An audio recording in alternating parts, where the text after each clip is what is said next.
बिस्मिल्लाहिर्रहमानिर्रहीम।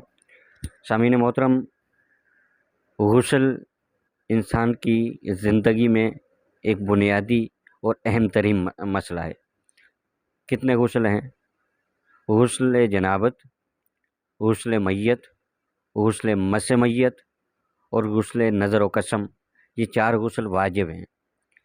अब गुस्ल हम करते कैसे हैं, तरीक़ा क्या है, ये जानना आज हद ज़रूरी है। वीडियो को मुकम्मल देखिए। आज प्रैक्टिकली आपके लिए वीडियो का एहतमाम किया है। आप गुस्ल होता देखेंगे कि कैसे गुस्ल किया जाता है, गुस्ल के वाजिबात क्या हैं और मुस्तहबात क्या हैं। मुकम्मल वीडियो देखेगा। लेकिन अगर आप मेरे चैनल पर नए हैं तो चैनल को सब्सक्राइब करें, बेल आइकन के बटन को दबाएं। बस आइए चलते हैं मुकम्मल गुस्ल की जानिब और देखिए कि गुस्ल का तरीका क्या है।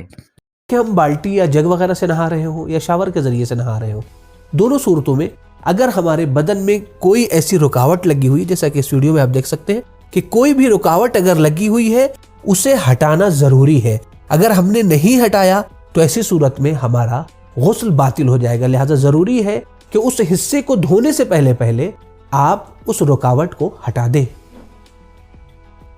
गुस्ल में नियत के साथ साथ पहले हमें सरो गर्दन को धुलना है और सरो गर्दन को इस तरीके से धुलना है जैसा कि इस वीडियो में आप देख भी सकते हैं कि सर पे पानी डालना है और उसके बाद से गर्दन पे पानी डालना है। इस तरीके से पानी डालना है कि हमारा पूरा सरो गर्दन का हर हिस्सा धुल जाए। अगर जर्रा बराबर भी कोई हिस्सा छूट जा रहा है तो ऐसी सूरत में हमारा गुस्ल बातिल हो जाएगा। लिहाजा उसका बेहतरीन तरीका यही है कि जैसा कि इस वीडियो में आप देख रहे हैं कि क्या करना है, हमें अपने हाथों के जरिए से हर जगह पानी पहुंचा लेना है। लेकिन हाँ, वो हिस्सा कि जो नाक का अंदरूनी हिस्सा, दाखिली हिस्सा होता है या कान का अंदर का हिस्सा होता है कि जिससे आमतौर से देखा नहीं जाता, जो जाहिर नहीं होता, उसका धुलना जरूरी नहीं है। सरो गर्दन को धोने के बाद मरहला आता है पूरे बदन को धुलने का या दाहिने और बाएं हिस्से को धुलने का। तो इसे भी हम बेहतर तरीके से स्क्रीन पर समझते हैं। सरो गर्दन को धुलने के बाद अयतुल्लाह सिस्तानी हफिज़हुल्लाह के फतवे के मुताबिक बेहतर यह है कि इंसान पहले दाहिना हिस्सा धुले। जैसा कि इस वीडियो में आप देख सकते हैं कि दाहिना हिस्सा धुला जा रहा है। यहाँ पर इस पॉइंट की तरफ खास तवज्जो जरूरी है कि हमें इस बात का खास ख्याल रखना है कि गुस्ल का पानी हमारे दाहिने हिस्से के हर जुज़ तक पहुंचना जरूरी है। और उसके लिए बेहतर तरीका वही है कि जो बच्चा अंजाम दे रहा है कि हम अपने हाथों के जरिए से पानी हर जगह पहुंचा दें। जिस तरीके से हमने दाहिने हिस्से को धुला है उसी तरीके से हमें बाएं हिस्से को भी धुल देना है। जैसा कि आप इस वीडियो में देख सकते हैं कि बायां हिस्सा धुला जा रहा है। हाँ, इस बात का खास ख्याल रहे कि हमें, जैसा कि मैंने पहले भी जिक्र किया, कि हमारे पूरे बदन के तमाम हिस्सों पर गुस्ल का पानी पहुंचना जरूरी है। यहां तक हमने बाल्टी और जग यानी कलील पानी के जरिए से गुस्ल के तरीकों को देखा। आइए हम देखते हैं अगर कोई इंसान शावर के जरिए से गुस्ल कर रहा है तो फिर उसे किस तरीके से गुस्ल करना है। जैसा कि आपने अभी पिछले तरीके में देखा कि इंसान को सबसे पहले नियत करना है गुस्ल की। यहाँ के ऊपर भी वही कैफियत, यानी जब आपको शावर से नहाना है तो गुस्ल की नियत से सरो गर्दन पे पानी डालना है। यहाँ के ऊपर बच्चे को देखें, बच्चे ने जो है वो शावर को ऑन किया, फिर उसके बाद से सरो गर्दन को धुल रहा है। हमें भी यही अमल अंजाम देना है। फिर उसके बाद से जब सरो गर्दन को धुल लिया गया, फिर उसके बाद से अयतुल्लाह सिस्तानी के फतवे के मुताबिक या तो आप शावर का पानी बंद कर दें या फिर शावर से बाहर निकल आए। फिर उसके बाद से जब आप दोबारा, अब आपको क्या करना है, दोबारा आपको, जैसा कि इस वीडियो में देख सकते हैं कि दोबारा पानी को ऑन किया गया और अपने दाहिने हिस्से को धुलना है। दाहिने हिस्से को इस तरीके से धुलना है जैसा कि बच्चा धुल रहा है कि हर जगह पानी पहुंचाने के बारे में आपको यकीन कर लेना है। देखें, और हत्ता बच्चे को देखें कि पैर उठाए हुआ है ताकि यकीन हो जाए कि पैर के हर हिस्से तक पानी पहुंच गया है। फिर उसके बाद से पानी को बंद किया गया। पानी जब बंद हो गया है फिर उसके बाद से बाएं हिस्से को धोया जा रहा है। अयतुल्लाह सिस्तानी हफिज़हुल्लाह के फतवे के मुताबिक है बायां हिस्सा भी दाहिने हिस्से की तरह धुला जाएगा।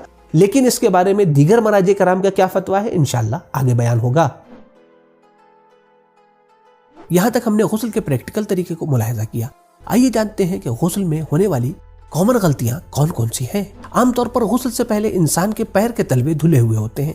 इसी तरीके से इंसान के जिस्म के बाज़ हिस्सों पर पानी पहले से ही पहुंचा होता है, लिहाजा इंसान मुतवज्जे नहीं होता। यहाँ पर इस बात की तरफ तवज्जो करने की ज्यादा जरूरत है कि गुस्ल का पानी इंसान के पैर के तलवे तक और इंसान के जिस्म के तमाम हिस्से तक पहुंचना जरूरी है। दूसरी मिस्टेक को बेहतर तरीके से स्क्रीन पर समझते हैं। कभी कभी ऐसा होता है कि जब हम गुस्ल करते हैं तो एक हाथ से शावर का पाइप पकड़े हुए होते हैं और फिर उसके बाद, जैसा कि इस वीडियो में आप देख सकते हैं कि बच्चे ने शावर का पाइप पकड़ रखा है और फिर उसके बाद से उसी हिस्से को धुल रहा है। इसके जरिए से देखें یہاں کا حصہ کہ جو دھلنا ضروری ہے یعنی داہنا حصہ پورا وہ نہیں دھل پا رہا ہے، لہٰذا ایسا غسل انسان کا باطل ہو جائے گا۔ کیوں؟ اس لیے کہ انسان کے جسم کے تمام حصے تک پانی پہنچنا غسل کا ضروری ہے۔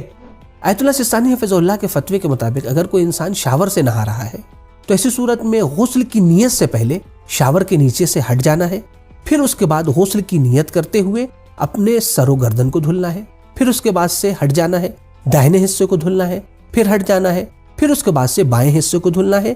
اس طریقے سے اگر کوئی انسان انجام نہیں دے رہا ہے تو آیت اللہ سستانی حفظ اللہ کے فتوے کے مطابق احتیاط لازم کی بنا کے اوپر اس کا غسل صحیح نہیں ہے، اس کا غسل باطل ہے۔ یعنی آپ نے دیکھا کہ غسل کا طریقہ کیا ہے، بس اسی طرح امپلیمنٹ کیجئے، اسی طرح نہائیے، اسی طرح غسل کیجئے تاکہ شرعاً آپ کا غسل جو ہے وہ باطل نہ ہو بلکہ آپ کا غسل صحیح ہو، جائز ہو۔ ویڈیو دیکھنے کا شکریہ۔ اللہ نگہبان۔